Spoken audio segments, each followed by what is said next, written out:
shit.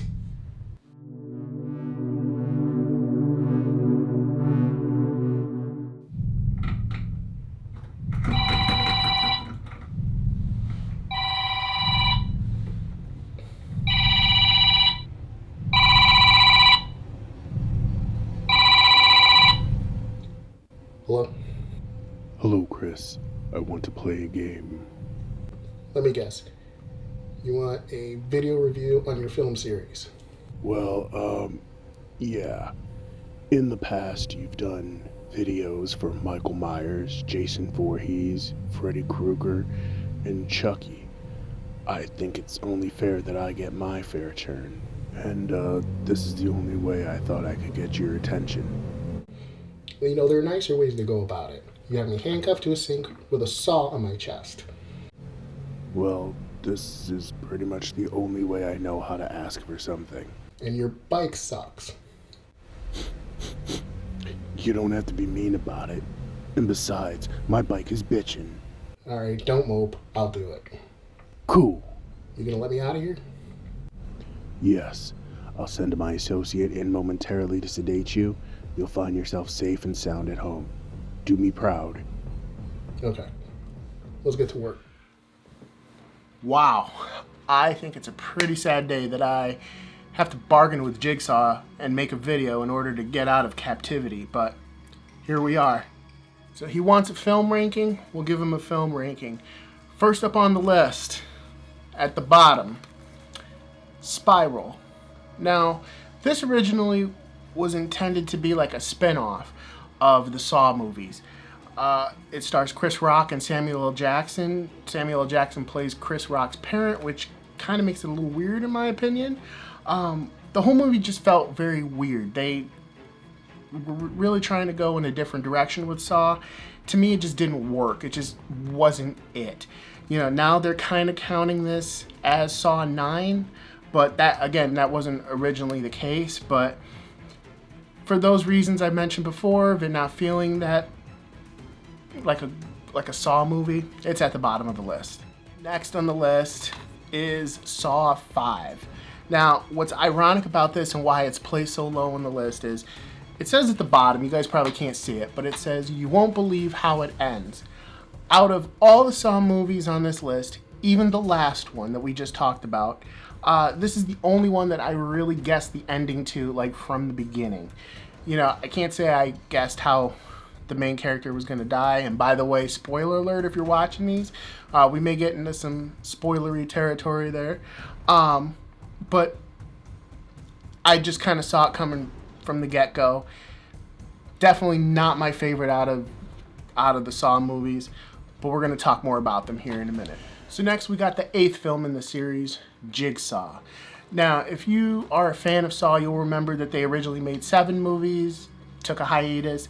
This was the first time they tried to bring the Saw series back, and originally when I first saw it, I wasn't feeling it. And I would have placed it much lower in the list, but upon rewatching it, I do appreciate it a little bit more.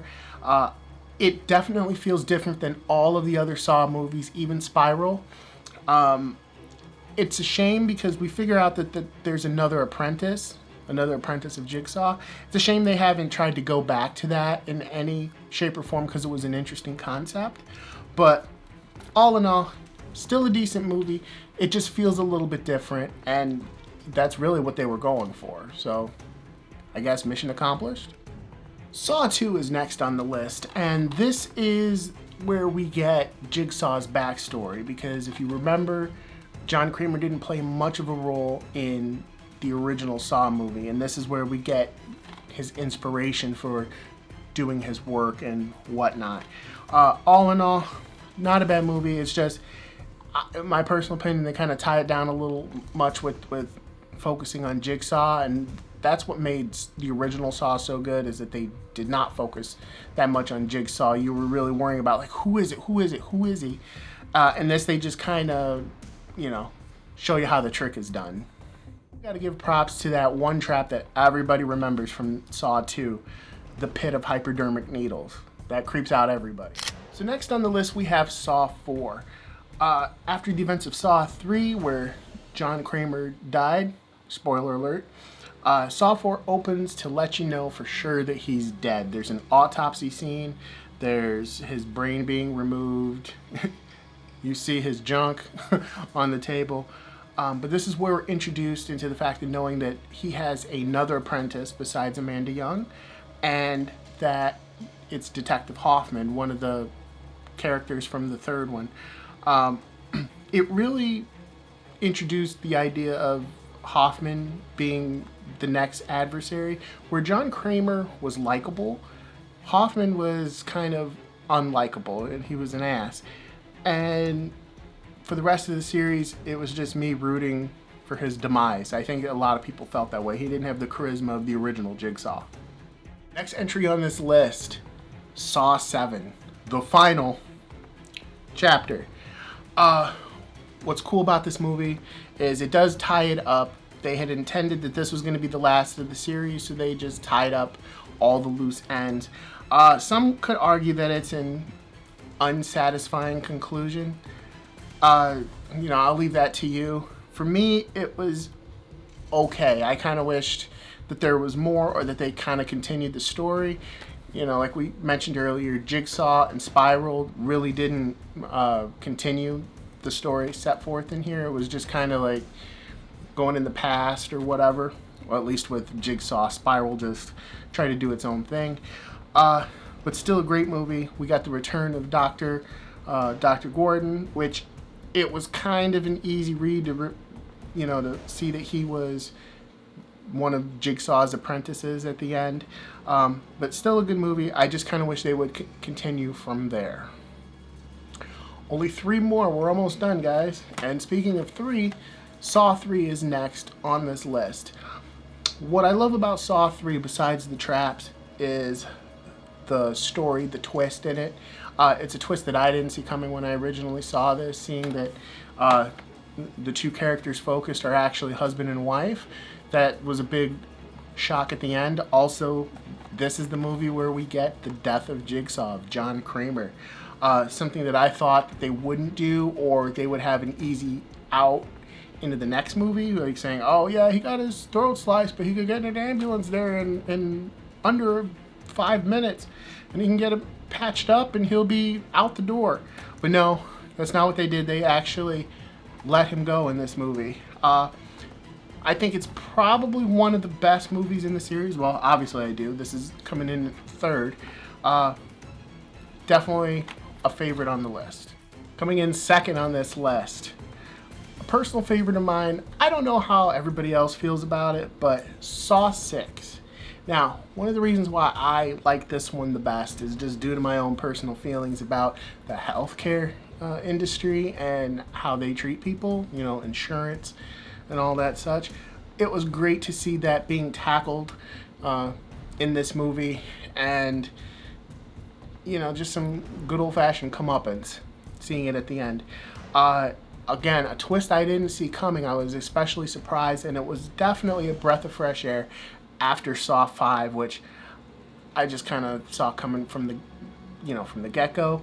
This one, they really got back to what Saw was, in my opinion.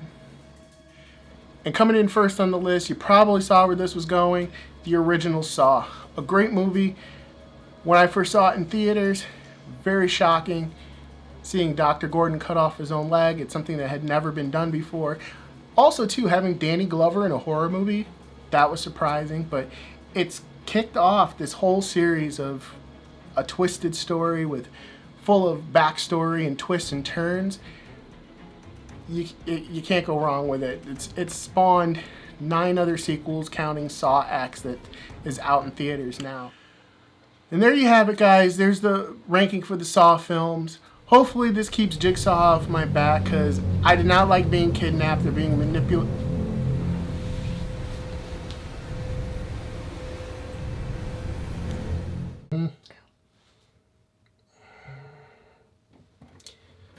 This again.